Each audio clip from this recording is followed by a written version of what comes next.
को तो अभी सामने रखेंगे ही, बहुत बड़े खुलासे अभी यहाँ होने वाले हैं। लगातार हमने दिखाया कि दरगाह के खादिम किस तरह से दरगाह पर बैठकर लोगों को ठगने का कार्य कर रहे हैं, वो तस्वीरें आपके सामने हैं।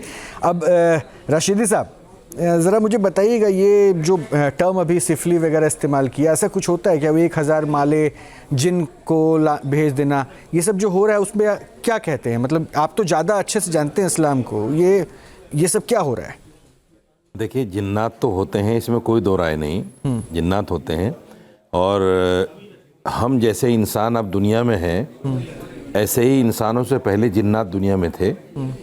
उनका पूरा एक जैसे पूरी मखलूक हम हैं, ऐसे ही वो भी थे, लेकिन उनको ऊपर वाले ने लुप्त कर दिया, अब हमें जाहिर कर दिया।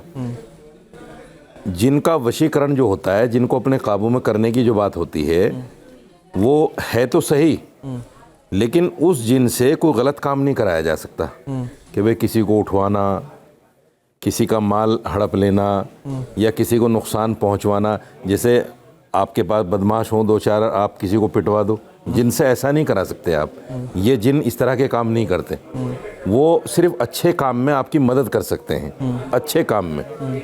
दूसरी बात, ये जो शिपली के बारे में इन्होंने बताया, शिपली एक इल्म होता है, लेकिन वो मुसलमानों में से कोई नहीं करता आमतौर से। अच्छा, उसमें गैर मुस्लिम भाई करते हैं उसको।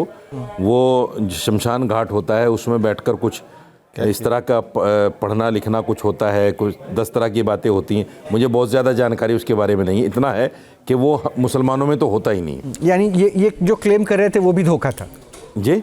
ये जो सिफली करने का क्लेम कर रहे थे वो भी धोखा ही दे रहे थे? हाँ, बिल्कुल बिल्कुल धोखा। मुसलमान तो करता ही नहीं इसको। उसमें असल में क्या है कि बहुत सारी ऐसी चीज़ें हैं।